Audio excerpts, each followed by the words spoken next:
you wanted the best, you've got the best podcast, the hottest podcast in the world. The Chris Voss Show, the preeminent podcast with guests so smart you may experience serious brain bleed. The CEOs, authors, thought leaders, visionaries, and motivators. Get ready. Strap yourself in. Keep your hands, arms, and legs inside the vehicle at all times, because you're about to go on a monster education roller coaster with your brain. Now, here's your host, Chris Voss. Hi, folks. It's Voss here from thechrisvossshow.com. Can you hear it, Stephen? Is the Iron Lady singing? I heard it. Okay. That was awesome. For some reason, it times out on my end. So welcome to the show, family and friends. So there you go. Welcome to Big Show, as always. We appreciate you guys being part of the Chris Voss Show. For 16 years, we've been bringing you the CEOs, the billionaires, the multi-billionaires. I suppose we shouldn't leave them out, right? The White House presidential advisors, governors, Congress members, U.S. ambassadors, astronauts, TV and print Pulitzer Prize winner journalists, everybody who brings you their stories of life, things that this tapestry of the journey and cathartic moments they've been through and what they've learned from them. And as I always say, this is my quote, people, stories are the owner's manual to life. And that's how we learn from each other. That's why stories are so important. And sometimes stories are the ones that repress us. If you watched the prior show, we had some interesting epiphanies on that. Today, we have an amazing gentleman on the show. Stephen M.R. Covey joins us on the show. You may have heard of his father, Stephen Covey. And we also, I should probably get a plug in for her book as well. We'd had his sister on, Cynthia Covey Holler, for Life in Crescendo, the last book that actually had some of Stephen Covey's writings in them. So there you go. We'll be talking about his book that people have been in love with called Trust and Inspire, How Truly Great Leaders Unleash Greatness in Others. April 15th, 2022 is when it came out, and leadership, of course, is one of my favorite topics, as people know. Stephen M.R. Covey is the New York Times and #1 Wall Street Journal bestselling author of Speed of Trust, which is translated into 22 languages and sold over 2 million copies worldwide. He is the author of the newest release Wall Street Journal book that we've aforementioned, and it was named as #1 leadership book of 2022 by the Outstanding Work of Literature Awards. He brings his writings with the perspective of a practitioner and the former president and CEO of Covey Leadership Center, where he increased shareholder value by 67 times, grew the company to be the largest leadership development firm in the world. A Harvard MBA, Stephen co-founded and currently leads Franklin Covey's Global Speed of Trust practice. He serves on numerous boards, including the Government Leadership Advisory Council, and has been recognized with a Lifetime Achievement World Award for top thought leaders in trust from the advocacy group Trust Across America. And he's highly sought after international speaker, of course, who's taught on trust and leadership in 57 countries.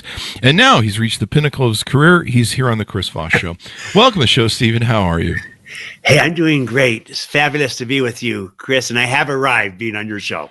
There you go. You find, after all these things, Stephen Covey, I remember growing up with the Stephen Covey planners when that all was, used to be really hot. In fact, I think one's up the block here in Utah where I'm visiting.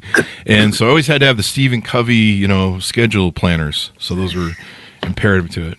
Yeah, that was almost like the management tool at the time, wasn't it? Mm-hmm. In the 80s and 90s, having those planners, and then they kind of technology changed everything. There's still a core planner base, but most people do it electronically now. I think I said Stephen Covey's. I meant Franklin. Yeah, Franklin Covey. There you go. So welcome to the show. We really appreciate you coming by. It's an honor to have you. Give us your .coms. Where do you want people to find you on the interwebs? Yeah, I would say this. Go to trustandinspire.com. Trustandinspire.com. That's and. And that will introduce you to the book, but also there's some resources, some tools there. Good place to find me. And then I'm on the social media channels on X, LinkedIn, Instagram, at Stephen M.R. Covey. So love to connect with you that way. There you go. So give us a 30,000 overview of this book and what's inside. Basic premise is that the world has changed in significant and profound ways, and yet our style of leadership has not kept pace with this changing world. Too many leaders, organizations are still kind of operating out of the old base model, what I call command and control.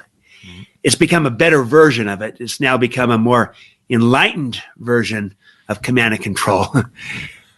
But it's still out of the old paradigm of people like things. And it doesn't work very well in a new world of work where there's remote and hybrid and intentionally flexible work with these younger generations who have completely different expectations of how they want to be engaged and involved, Gen Z, millennials, and with all the changing nature of work itself being more collaborative, interdependent, service-based, with people having choices and options. Yeah. You can't really command and control your way to a high-trust culture that inspires people where they want to stay and be with you. And when they have choices and options, they can go elsewhere. Yeah. So command and control won't get you there, and you can't command and control your way to collaboration and innovation, which is what's needed to stay relevant in our world today. So the old model doesn't work very well in this new world of work. There you go. Note to self, quit barking orders at the staff. Yeah. Yeah, people don't respond as well. I don't know that they ever really did, but it certainly doesn't work very well. And so we need a new way to lead in a new world. And in contrast to command and control, I describe it as trust and inspire. Trust and inspire. And I love that because leadership, a lot of people are trying to tune in now that leadership is a servant role, really, or maybe it has become a servant role. Was it always a servant role, or does it kind of become that more so with the factors you mentioned, of course? It becomes more so now. I think it always has been, but we've not construed it that way. We've always, in the past, we've somewhat construed it as, hey, this is a position. You're a leader, you're in charge, you're the boss. But I think we misconstrued it. I think it's always been about serving. And that's one of the key principles in Trust and Inspire is the idea that leadership is stewardship. It's about responsibility, not rights. So it's about your influence, not your position. So our job as a leader is to put service above self-interest. And the irony, Chris, is in the process of doing that, usually self-interest takes care of itself. Yeah. When we serve. And so when we see ourselves as I'm a steward, leadership is stewardship, and I try to put service above self-interest, we become better leaders. And the great thing is we get better results, better outcomes. And so I think it's really always been that way, but I think the pressures of today, the shifts and the changes are making it more important to be deliberate and intentional about making this kind of shift and seeing ourselves as, leadership as stewardship and not as a position, a job I had and I'm the boss. That's not going to work very well. Not the changing environment that you cited, Yeah. Like you cited, there's so many factors here. The millennials and the Gen Zers, of course, they want more quality of work and value of life. God forbid anyone should request that. Yeah. And then can you imagine? And I think with 2020 and, COVID, people came to realization of valuing their life and the quality of their life better. I remember sitting down and going, it doesn't matter how much money I have in the bank, how many cars I have, how much I earn per year. All this stuff that I have can disappear in a second if I get, if I respond badly to COVID. My family can disappear overnight. Many families struggle with that. And I think a lot of people sat down and said, why am I doing it? And then there was what they called the Great Resignation, where people went, you know what, I don't feel fulfilled or inspired. And then they want to move. And then now we're in this environment where more baby boomers and Gen Xers have retired early because of COVID. And they're just like, fuck it, we're out of here. And so now there's less people in the marketplace. I don't think people fully realize that there's not enough workers, really, when it comes down to it in the market. So they have a choice.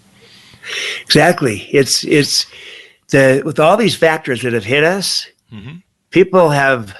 We've gone from what we might call multiple choice to infinite choice, where suddenly I can live here and work there, and so many people have left the workforce. There's so many needs, and so that's why it puts a real premium, if I'm a leader at a company, to attract and retain talent and to develop it and really to unleash it, so that we inspire people and bring out the best in people. why would people want to choose to be here? I like to put it this way, that people don't want to be managed, but people do want to be led. Yes. And they want to be trusted. They want to be inspired. When they are, they'll tend to stay. When they're not, they're going to go find a place where they are. Because they have so many choices and options today. And, they want to be trusted and inspired. They also want to feel like they've got purpose and meaning. That's part of this reawakening in that transition that's gone on of, what we do matters. And so I want to do something that brings a sense of purpose and contribution. And so that's why we've got to lead in a way that reflects all that, and command and control. Even the best version of it, the most enlightened version of it, doesn't view people that way. It views it still transactionally, and not through the lens of you manage things, but you lead people. There you go. I'm going to unchain all my employees from the wall. I guess that's what I need to do. Note to self. You bring up a great point, because I believe the data and studies show that the reason people leave a job is over leadership. They don't like the lack of leadership, or maybe they're managing the bad managing that's taking place with them, and they leave. Huge data on that a lot of times people don't leave the company, they leave a particular bad boss, or the company or the leadership at large. They lost trust in it, and they might like the company and the work that they do, but they've lost trust in the leader or the leadership, so they leave. Now the reverse of that. Here's what's interesting, Chris, is that the reverse of that can be true as well. Sometimes people stay with an organization and they might not be completely in love with every part of it, but they love their leader. They love their boss and how he or she treats them and how they see the potential inside of them. And so they feel trusted and inspired by them. And they often sometimes stay and deal with a lot of other things because of that leadership. So that can cut in both directions. That's why leadership matters so much. It really does. And being the kind of leader that's a talent magnet, and that not only attracts talent, but also inspires it, because they want to be inspired as well. And as opposed to one that repels it because of their leadership style, where they feel like, hey, my boss is just a micromanager. Yeah. And I don't, why hire me if you don't trust me, type of thing. So it matters today. It definitely does, more than ever. And I don't think it's going to change anytime soon. There's always going to be a glut of not having enough employees. I mean, that's not going to change. In fact, certainly the top people, the highest performing ones, they in particular really want to be trusted. Yeah. So the ones we want to keep the most, especially, respond to being trusted and inspired. And they have an allergic reaction when they feel like they're being commanded and controlled. There you go. Inspiring people and motivating them, getting people, you see examples of that in like Steve Jobs or other big visionaries that, inspire people to go do incredible things and climb mountains. Yeah. And, all that sort of stuff. Give us a little bit of your history. We always ask the origin story people on the show and how they got involved and what they did and talking about what they do. We may have to play into a little bit of your father's shadow on that, but tell us about what that was like growing up and how you inspired and followed in his footsteps.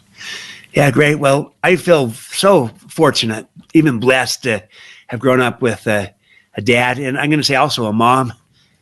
She was my dad's equal in every way, just not as visible publicly, but had great parents, and so I feel a great sense of responsibility and stewardship. Try to live up to it, but I kind of learned some of these leadership principles. We learned it in the home when you had my sister Cynthia on. This was just part of our family meetings and discussions, and we would talk about principles of leadership, but more than anything, we saw it modeled from our parents, and my father was, he was the real deal. The real strength of the principles that he taught was that he really believed it and lived it. Wasn't perfect, but certainly tried. Yeah. And the best thing I'd say about my father, that's the most accurate tribute, is that as good as he was in public, as an author, as a speaker, teacher, and he was very good. As good as he was in public, he was even better in private. Wow. As a husband to my mother, as a father to us kids. He was who you thought he was. That is awesome. Yeah, that's not always the case, right? Sometimes you can have someone that can just dazzle an audience on stage, and then they walk backstage and they're like a different person. how they treat people, especially, people that can't do anything for them. And, my father, he was good on stage and he was better off stage. And he treated everyone with great respect, and he would listen. And I have so many people come up to me to this day that say, your dad, he spoke at this conference, and I was the AV person, and he listened to me and asked me about my family and took an interest in me and gave me great advice. Or someone just said, I just came up to him while he was walking to his car, and I felt like his eyes penetrated into my soul, and he listened to me and gave me great advice. It happens all the time, but that's how my dad was with everyone. So that's what a blessing for me. So I feel a sense of responsibility and stewardship to try to continue in that legacy and try to live up to it. So that's a little bit of me personally, but then my professional background is I started kind of on the business side when I came out of business school, and I focused on building the business, figuring out a leadership model, a business model that we could scale. And that's where we built the company, went around the world, and I was the CEO. And that kind of was a way of also carving out a little bit my own identity, different than my dad, who was the author of the speaker. I was the business guy running the business, building it. But then we merged our company, the Covey Leadership Center, with Franklin Quest, the planner people, to form Franklin Covey. And here, two great companies coming together, but had been arch competitors in the marketplace. Suddenly we merged, and there was low trust because we came at it so differently. And that's where I saw firsthand the high cost of low trust. But then we worked at it, said, let's build this intentionally. And we went from low to high trust together, and everything changed. And I kind of came out of that whole experience saying, I think I just found my voice, what I want to talk about. and I've done this business side, but now I feel like I have something to say. And once I felt that I found my voice around trust, that we're underestimating trust by a factor of 10 or maybe 100, and that trust is a learnable skill, something we can build on purpose once we understand it. Then suddenly I kind of lost the fear of following in my father's footsteps and just being a poor man's version of it. I suddenly felt like, that's okay. I feel like I found what I want to talk about.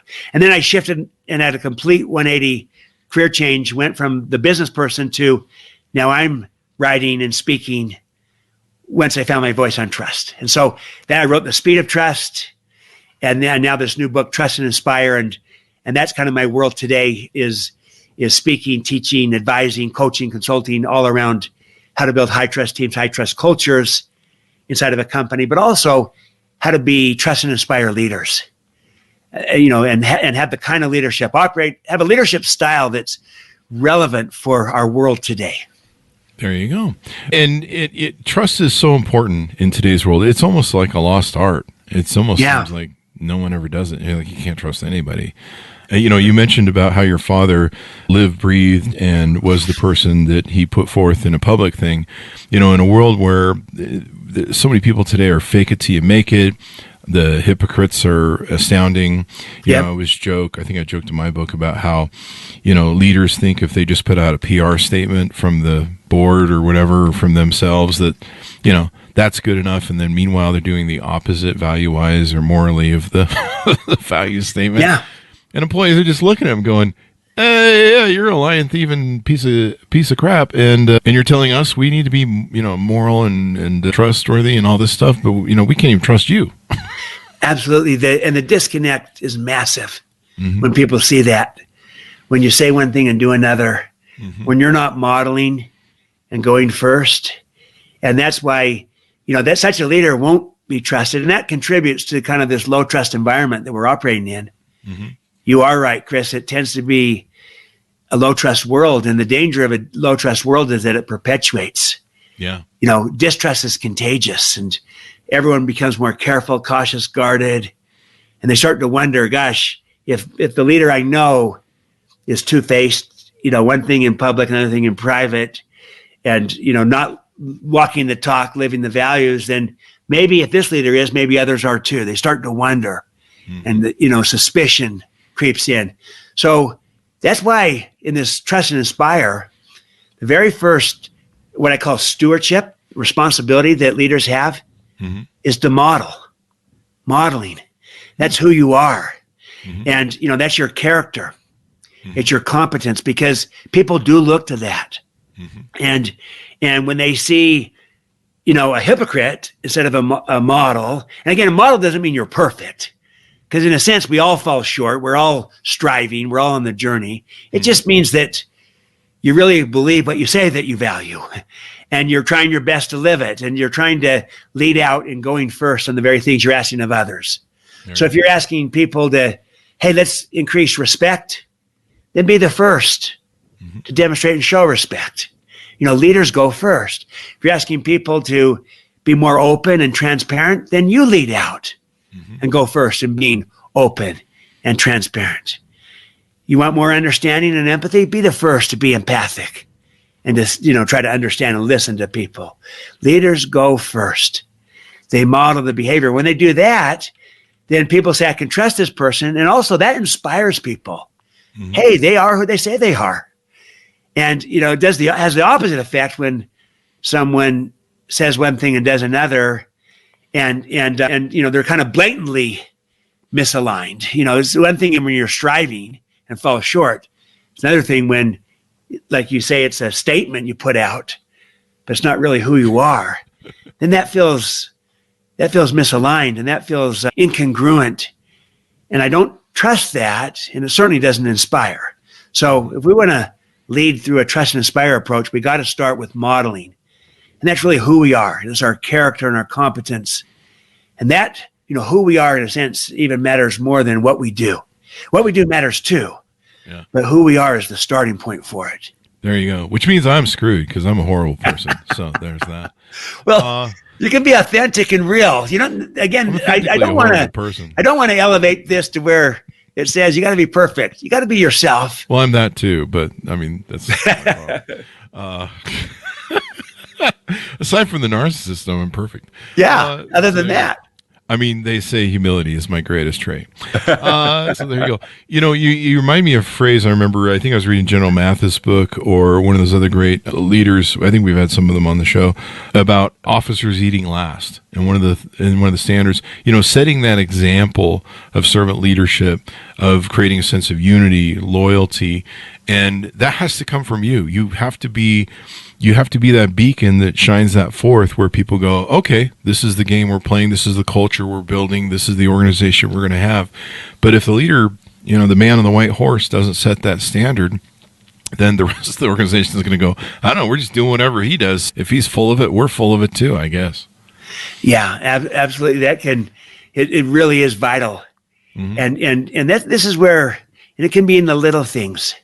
But I saw there was a CEO of a company that they were going through leadership training, got one of those 360 feedback reports of, where they assessed themselves, and then they heard from their direct reports and the like. And this leader, he went first, and he actually took his outcome, the report, and he publicly displayed it on the walls outside of the office in the company for people to see, including his action plan to take steps to improve and get better. And he was just so open and transparent and real that people kind of saying, hey, he said, look, here's where I came back. I'm doing really well in this area, and I've got weak challenges here. So here's my plan to work on this. And he kind of just acknowledged it, was open, was transparent, even vulnerable. And what that does, it tells everyone that, hey, he's learning too. He's on the journey, and it makes it safe for me to do the same.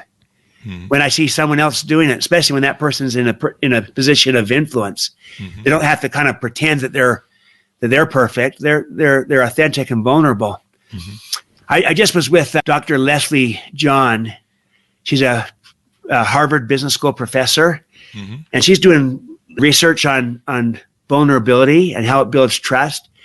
And she kind of frames it this way. Here's the dilemma for a leader: do I reveal or do I conceal? About me and my shortcomings or weaknesses. And she says it's always within parameters. You don't want a leader that's revealing everything and being too vulnerable about too much, because people would lose confidence in that. But at the same time, within some parameters, that the leader that chooses to to reveal more, more open, more transparent, more vulnerable, more is perceived as more real, more authentic, more relatable, and I trust him more than the leader that tries to kind of put on an air, put on fronts that I'm in charge, I'm in control, and everything's perfect, there's nothing wrong. The person that doesn't conceal, that doesn't reveal anything, just conceals it all, doesn't build trust near as fast as the person that appropriately reveals. And so being, authentic and vulnerable is the kind of thing we want from our leaders today. We also want them to have humility and courage, both. The combination is what's really powerful. A leader that is both humble and courageous. If they're only humble and not courageous, then that they could get stepped on. If they're really courageous, not humble, they're stepping on everybody else. That combination we really long for that. And also one that is empathic, leads with understanding, listening. Someone like Satya Nadella at Microsoft, remarkable leader. Yeah, he is. But he leads with a lot of listening, with empathy, very humble, as well as courageous. I mean, he's a visionary, but he's also very humble. And he models the behavior. He goes first, and he also has a growth mindset for everyone. He believes that they can become a better version of themselves. They're all changing, and he asks his leaders to have a growth mindset for the people that they lead. And so if you have an entire culture believing that people have greatness inside of them, they tend to live up to it. That's the kind of leader I'm talking. That Nadella is a great public, high-profile example. But there's a lot of examples at a day-to-day level of just your team leader or someone in a home or in a community that are really trust and inspire leaders that they're modeling, they're going first, they're extending trust, they're inspiring others by who they are and by connecting with people with a sense of caring and belonging. And then connecting people to purpose and meaning. And suddenly people are feeling inspired. And, so we respond to this kind of leadership, especially in a cynical, low trust world. There you go. It becomes more valuable and more of a premium. Some of the things and aspects you're talking about, like, being vulnerable, being open and stuff, plays into, something you talked about in your book. You had this trusting how you lead circle and practice accountability. So showing that you're self-accountable as a leader, I think, is really important. I used to call it showing that I was a good judge, and then I could rule appropriately, and that Good. I wasn't parlay to my certain interests, or that I was fair and balanced. But self-accountability is a big thing. Clarify expectations and grow people. You're talking about growing people as well. I learned very early on in my CEO career that I was not the arbitrator of all the great ideas in the world. And very, very quickly, after smacking a few home runs of companies, I was like, you know what? I need help because I need some new ideas up in here, and I'm fresh out. And I've been fresh out for 35 years now. But, that's growing your employees, inspiring them. One of the things I used to realize when I was growing up, I grew up with the USSR, cowering under the desk with the nuclear bombs. Of course, those iron nuclear desks that would protect you, of course. You probably did too. And I remember looking at capitalism versus communism. And to me, the conclusion that I came to was capitalism was the inspiring of the human spirit. It was the motivation that anything is possible. You can do anything. You can become anything. You can be an immigrant in this country. You can become you can become someone who's head of Google right now. Steve Jobs was an immigrant one generation down. And so where communism was just kind of like, no, everyone's the same. Everyone gets handed the same. That's it. No one's special. No one's whatever, unless you're in leadership. But, and I thought, those are the real differences of it. And so a lot of the things that you talked about is that inspiration to ignite the human spirit, to grow people, et cetera, et cetera. That's beautiful. I love it. I love that, your definition. I just made it up. I didn't. For what capitalism can be, really, the inspiring of the human spirit. Yeah. Well, the idea that there's potential, there's greatness inside of people. It might be dormant. It might not be seen. But if you kind of have that mindset that it's there, you can unleash it. I begin the book with the story of Death Valley, California. hottest place on earth, world's highest recorded temperature, 134 degrees. It's hot. It was also dry in Death Valley. The average rainfall is just 1 inch a year. So nothing grows there. It's too hot, too dry. But in 2005, in the winter of 2005, for some unexplained reason, 6 inches of rain fell in just a very brief period. Sure enough, short time later, these wildflowers pop up and carpet the entire valley. Mm-hmm. It turns out it wasn't dead after all. It was just dormant. Yeah. But the seeds were there, but they needed the right conditions to rise. If you view leadership in a similar way, that as leaders, we're like gardeners, we're trying to create conditions for the seeds to flourish and to grow. They might be lying dormant. They might not be seen, but the life and the power is in the people, just like the life and the power is in the seed. If we view people that way, see it, that can inspire the human spirit. Yeah. And the idea of inspire means exactly that, to breathe life into. Mm-hmm. To breathe life into relationships, into teams, into cultures, and to light that fire within somebody. Because when that fire gets lit, then suddenly they're inspired. They don't need the day-to-day carrot and stick motivation only. They have a greater purpose, and it can burn on for a long time, and they can light other fires from their fire being lit. And so, if we see our role, one of our responsibilities, stewardships as a leader, is to inspire those about us. Not necessarily by being a visionary Steve Jobs type. It'd be nice to be that, but most of us aren't. Mm-hmm. But we can all inspire by connecting with people through a sense of caring and belonging, and becoming inspired ourselves so that our fire is lit. That can light another fire. And then tying people up also to purpose and to meaning and to contribution. Those are all things we can get good at. So everyone can inspire. It's a learnable skill, and it's lighting that fire within someone. And but it starts with by believing that there is greatness inside of people. That paradigm, that mindset matters. Definitely. I mean, it's the ability for people to grow and change things. I mean, it's kind of a moniker of America when it really comes down to it. The Statue of Liberty, bring me your tired, and the things that you can achieve. And that's why people, dream of America, dream of being successful in business.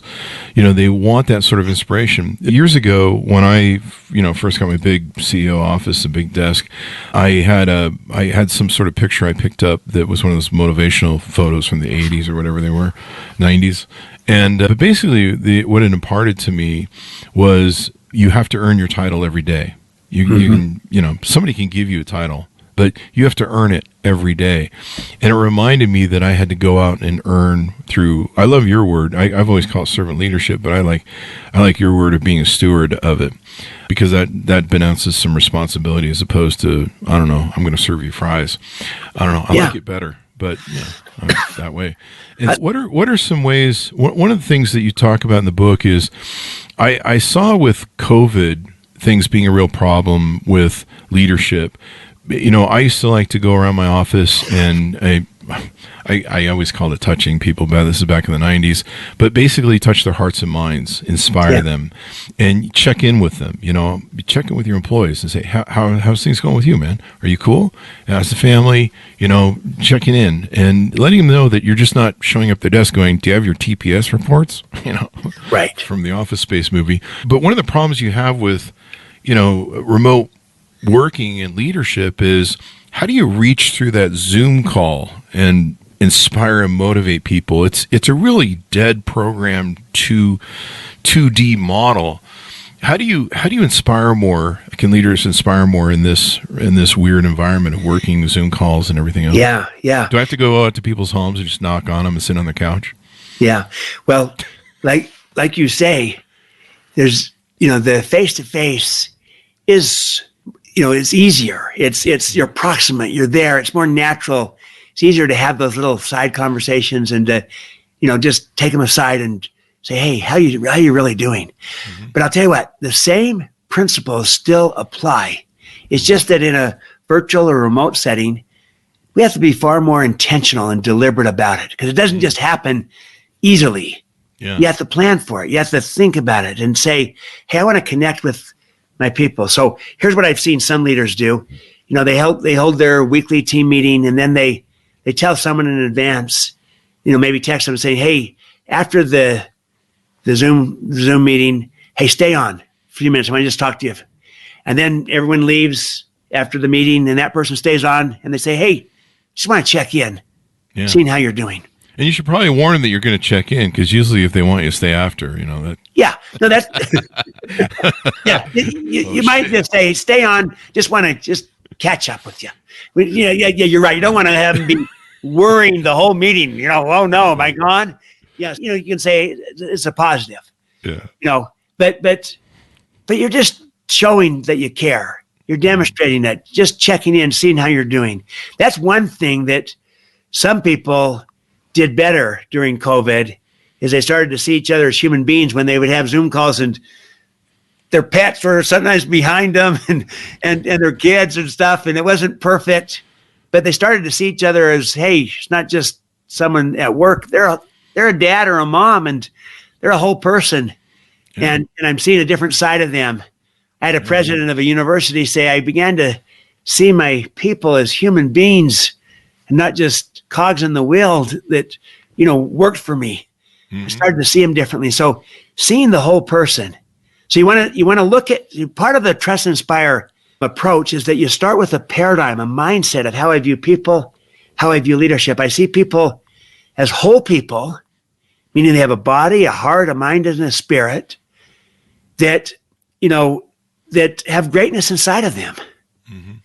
And so if I see them that way, then I can maybe help them come to see themselves that way, and also help maybe to develop that and unleash that kind of person. And that's going to earn their trust and their inspiration. They're going to want to stay when they feel like I believe in them.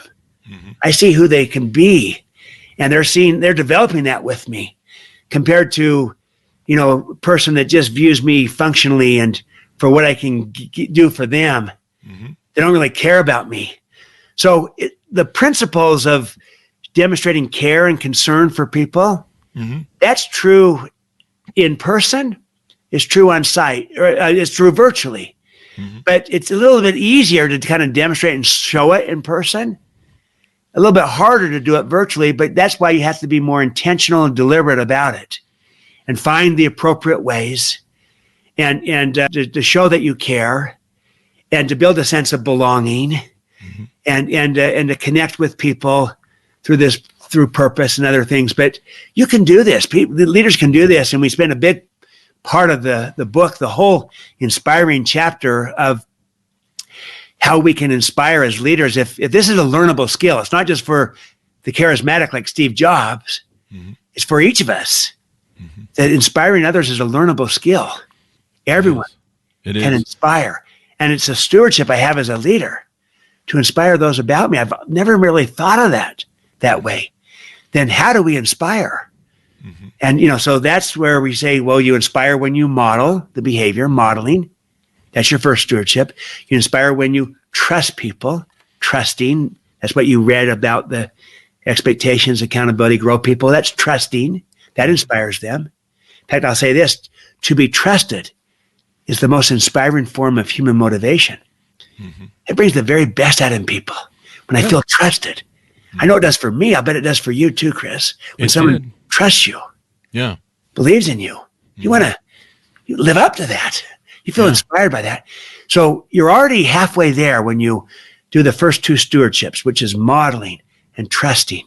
But this last stewardship, inspiring, there's three stewardships: model, to trust, to inspire. When you connect with people through a sense of caring and belonging, and you have to be deliberate about it. And then when you connect people to purpose and to meaning and to contribution, to significance, to mattering, to making a difference, that will inspire.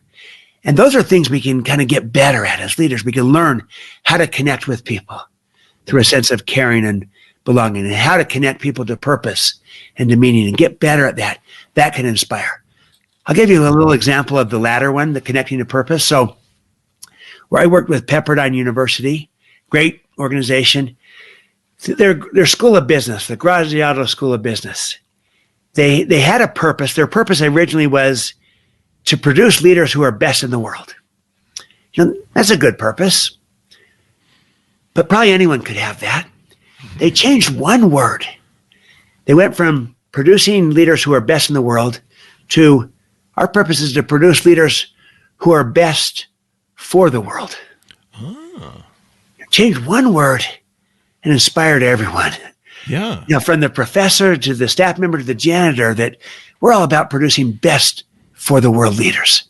Mm-hmm. And in a cynical world, to have that kind of noble aspiration, best for the world, leaders that are going to make a difference, and anyone can produce best in the world. But how about best for the world? Everyone was inspired. They connected people to purpose and to contribution and to meaning, and inspired everyone.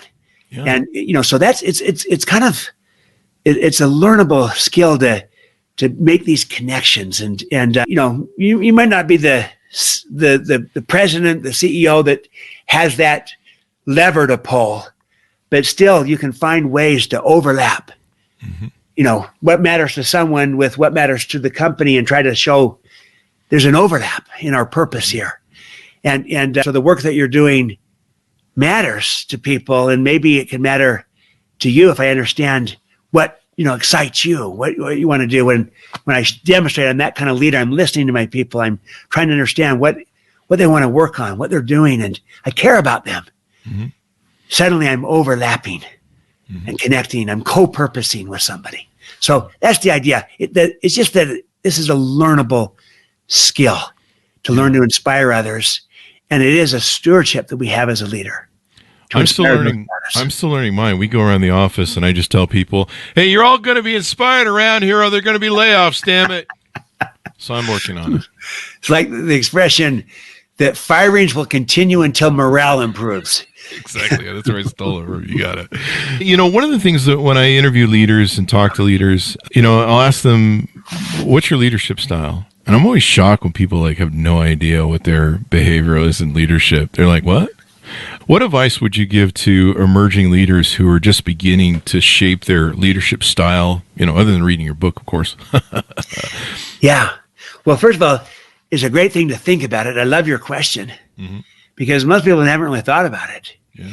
And I view Trust and Inspire as kind of a meta style, an overarching style, because someone can you got to be you, and it's not try to have everyone be these lockstep Trust and Inspire leaders that are all the same. That's not going to work. Yeah. You want to bring your uniqueness to this, your authenticity to it. But what's your meta style, your overarching? Do you see the potential and the greatness in people, and see your job as a leader is to unleash that? Or, I'm a manager and I'm trying to control people and keep them in line. So I'm thinking, are you more like Satya Nadella that sees greatness and have a growth mindset for everyone? I'm going to unleash this, or am I a micromanager trying to make sure I've got everything in order, controlling? So I think that the kind of thinking largely of how do I view people as whole people with greatness, and I'm trying to unleash it, or more narrowly of, that, hey, you got to kind of manage people and control them, contain them at least. And then how, do I view people as just economic beings of, you just got to pay them? That's all they care about is money? Or do I see them as also having a heart, wanting to care and connect, and having a mind, they want to grow and develop and contribute, and having a spirit where they want to matter, make a difference? So I asked some of those big questions of how I view people, how I view leadership. And do I view leadership as it's a position? Or do I view leadership as influence? As I'm a steward, and I have, and I'm trying to serve. I'm trying to put service above self-interest, and caring above competing. And I think those are the kinds of questions you ask about how I view people, how I view leadership. And then you have people become more aware of, what's your style? Because here's what I found, Chris. For many leaders, they have good intent. They care about people. They would like to, grow people in getting results. But oftentimes people's style gets in the way of their intent. It overrides it. And, I might have good intent, but you wouldn't know it to watch me. Yeah, the road to hell is paved, right? Yeah, it's like me. like me with my family, when we go on a family vacation, we're at the airport. Mm-hmm. I get all freaked out because I've seen everything that can go wrong at airports, and I've got 5 kids. I'm trying to organize them. And suddenly, here I really believe in my kids, think they're capable, responsible. You wouldn't know it to watch me just bark out orders at the airport, commanding and controlling their every move. You know, everyone go to the gate. No, you're not going to go eat. You're not going to go shop because I'm just worried they won't get back on time. I'm treating them as if they have no initiative, no responsibility, just this command and control dad. So here we are going on vacation and nobody's having fun because I'm all freaked out. My style is getting in the way of my intent, on a personal level. And oftentimes at work, the quarter ends, we got to hit the numbers, and suddenly our style gets in the way of our intent and we're just barking out the orders and the like. And so just becoming self-aware. Mm-hmm. How am I leading? How am I showing up to people? I might think that I see potential in them. Do they think that I see their potential? Mm-hmm. And do they see me as unleashing it? Mm-hmm. Or do they see me as trying to control them? How do I show up to them? But I think thinking about leadership style is a good thought exercise. How do I want to be remembered? How do I want to show up? So I kind of reverse it and say, think of someone in your life. So I could ask this of you, Chris, or any of our listeners or viewers. Think of someone in your life who believed in you. Maybe believed in you more than you believed in yourself at the time. Mm-hmm. Who showed confidence in you. Maybe they had more confidence than you had. Who took a chance on you. Maybe gave you an opportunity that you didn't feel ready for, but they said, no, you got this. You can do this. And I got your back. For me, it was my dad. But I also had a boss named John Walsh that he believed I had more potential than I ever saw in myself. And he helped me come to see it in myself. I'm forever grateful for him. So you think about such a person in your life, and I'll bet most of us, if we think long enough about it, have at least someone, maybe multiple people. You think about such a person and that kind of belief in you, that kind of leadership. Did you need to be managed with such a leader? No. Probably not, because you were being led. You brought out the best in you. You probably grew and gave your best version of yourself, brought that out. So if, most of us have had such a leader.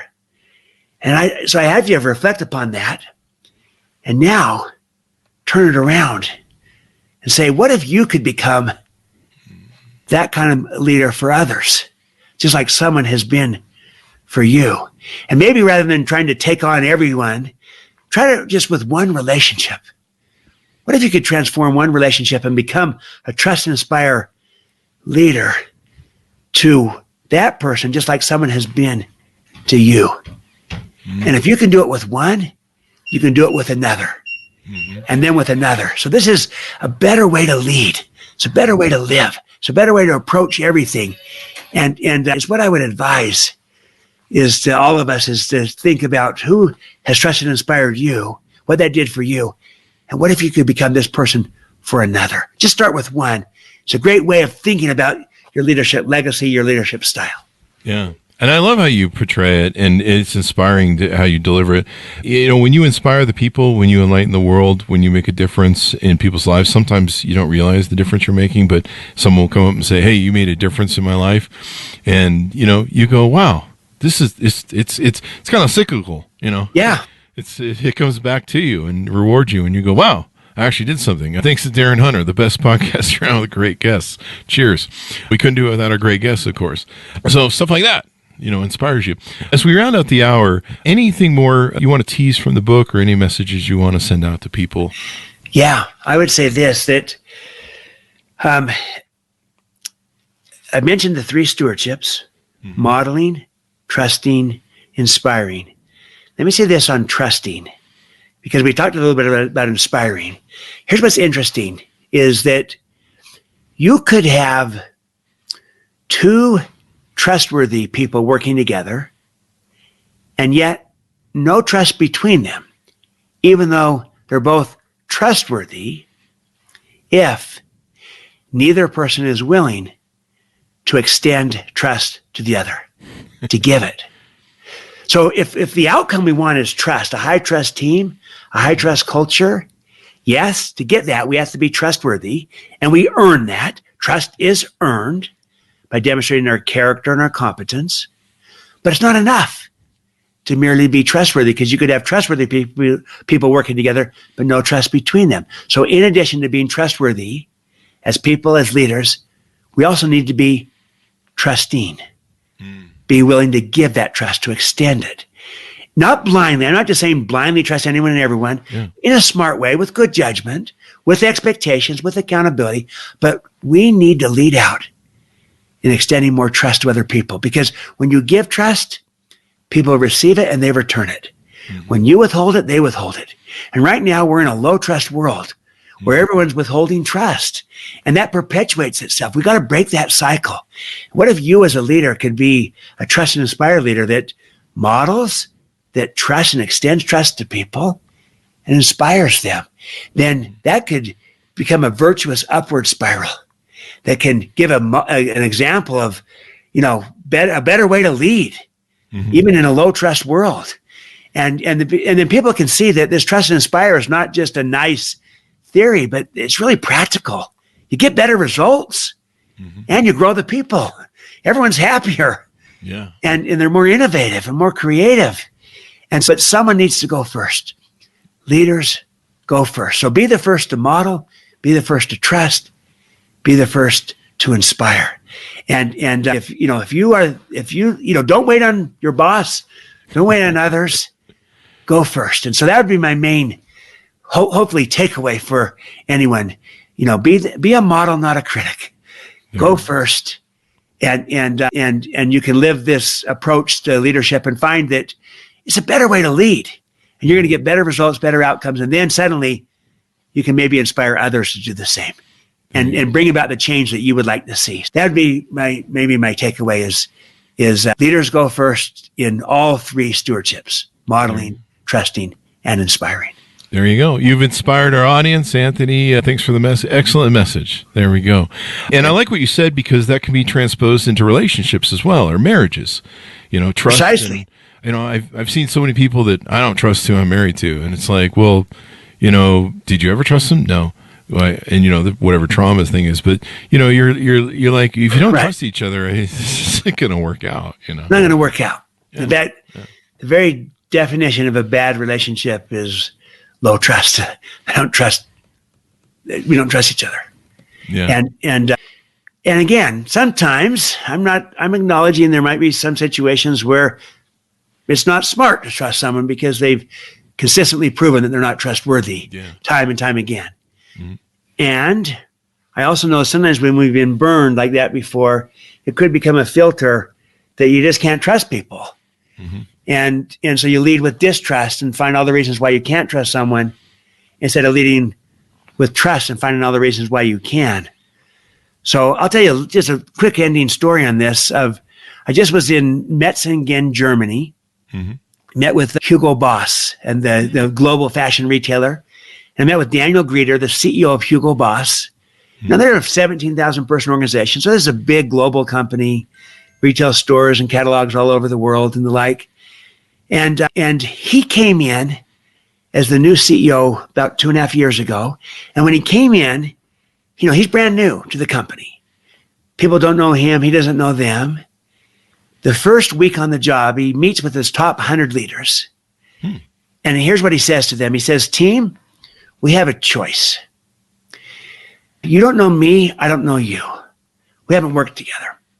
Here's the choice as I see it. We could spend the next year deciding whether we can trust each other. You learning about me learning about you. We can decide whether we can trust each other. We could do that. And we'll waste a year. Or we can decide from day one, from today, to trust each other. Because we hire great people at Hugo Boss. So we start with trust. So I choose the latter. And I want everyone here to know something. I trust you. Wow. I'm asking you, trust me back. Together we can build a great culture built on trust fast from day one. Now look, Chris, this was not the cultural norm there in Germany to just start off with trust. It's, very more traditional, suspicious type culture and environment. This was disarming to people. It was almost shocking to some, but very refreshing, disarming. But guess what? They responded to that invitation, and they reciprocated and returned the trust fast. And they started to move fast. And they built a 5-year plan that has every metric in it, from growth and market share and profitability and brand awareness, all these metrics. So they're 2 years into this plan, and yet they are in year 4 at achieving all the metrics of the plan. They're moving at the speed of trust. Yeah. And nothing is as fast as the speed of trust. But someone had to go first. And in this case, the leader went first. And he was not only trustworthy, he was trusting, and he accelerated the creation of trust. So that's what I mean. I think that was a smart trust, because his whole premise was, we hire great people here, and I'm going to start with trust until you give me reasons why I shouldn't trust you, not the other way around. There you go. I love that concept. And plus, you're setting the standard. I mean, that's true leadership. Setting the standard up front. A lot of corporate CEOs, I don't know what the average turnover for a corporate CEO in the Fortune 500 is, but I know it's short, 3 to 4 years? Yeah, I think it's 4 or less. Yeah. And so you don't have a lot of time. We've had CEOs that have come on and they're like, you don't have a lot of time. You burn through it really quickly. Starting R&D projects, you don't have a lot of time because you're not going to see whatever you implement. And doing what he did is a way to really speed that up and do it. And I think a lot of people don't really think about the culture they set or they create when they come into the thing. Absolutely. And he was very mindful. This will create a high trust culture. And that will be part of our secret sauce. Yeah. How we're going to move fast. And it wasn't, and also here's another way it wasn't a blind trust. He also, they built expectations around the trust being given. And they agreed to a process of accountability around the trust being given. So it was, we trust you with these expectations, this accountability built in. But when you do that, you're really empowering people. And then suddenly the agreement you built, that can govern. You don't have to hover over and micromanage them because you built an agreement with expectations and accountability. You model it, that you hold yourself accountable to that. Like you were saying at the outset there, Chris, that, self-accountability, that you're modeling this. And then when you trust people with expectations and accountability that you build together with them, you're building that agreement, and then the agreement governs. And I don't have to hover over and micromanage their every move because I built an agreement and they're being accountable to the agreement we built together. And by involving them in this together, instead of just dictating, command and control leader just dictates the agreement. Here's what you're going to do, and here's how I'll judge you. A trust and inspire builds it together. Here's what we're trying to do together. Here's how you can judge yourself against that standard. That's more powerful. There's more buy-in. There's more commitment, more involvement, and they'll perform better. The research shows 3 times better at getting the job done. If you appeal, you hit the numbers. You also grow the person. You build the culture. Yeah, if you appeal to the human spirit, the human's nature to want to improve the quality of everything, I mean, it's exponential. There's no limit to it. That's what we've kind of seen in our world and how it is. And of course, the darkness, there seems to be no limit to that either sometimes. Thank you very much for coming on the show, Stephen. We've really been inspired and motivated. People are just loving having you on the show. Give us your final thoughts on people to pick out the book and .com so people can find you on the interwebs. Yeah, go to trustandinspire.com, and the and is spelled out A-N-D instead of the ampersand. And I'd love to, I think for those that are interested in leadership, those that are interested in really relationships, and that could be at work or at home, I think you'll find this is a paradigm shifting book because it really kind of says, look, we got to catch leadership up to where the world is. And too much of our leadership scripting and modeling comes out of the old model. It's not very relevant in a new world. And I think people become more self-aware, and they'll also learn that that we are not our style, that we can shift and change our style. Maybe I've been command and control in the past, but that doesn't define me, who I am. I can rescript and become trust and inspire going forward. So I'm, relevant. As Marshall Goldsmith said, what got us here won't get us there. So maybe what got me to where I am today has been okay, that maybe I was command and control, but it's not going to take me where I need to go tomorrow. So this Trust and Inspire book, I think, can help give you a roadmap. It's really practical and tangible. And hopefully, I think you'll find it interesting and engaging and fun too. So trustandinspire.com is probably the best way to access it. There you go. Thank you very much, Stephen, for coming on the show and inspiring everybody. We really appreciate it. You're welcome, Chris. Thanks for hosting me. Love what you're doing with the Chris Voss Show. It's terrific. Thank you. And we love having great guests like you on the show. Folks, order it up wherever fine books are sold. Trust and Inspire. You can find it. Stay with this alley of bookstores. They're kind of dangerous. Go to wherever fine books are sold. Stephen M.R. Covey and all that good stuff. Go to goodreads.com / Chris Voss, LinkedIn.com / Chris Voss. See the big LinkedIn newsletter, the big 130,000 LinkedIn group, the Chris Voss one, the Tickety Talkie, ChrisVossFacebook.com. Thanks for tuning in. Be good to each other. Stay safe. And we'll see you guys next time.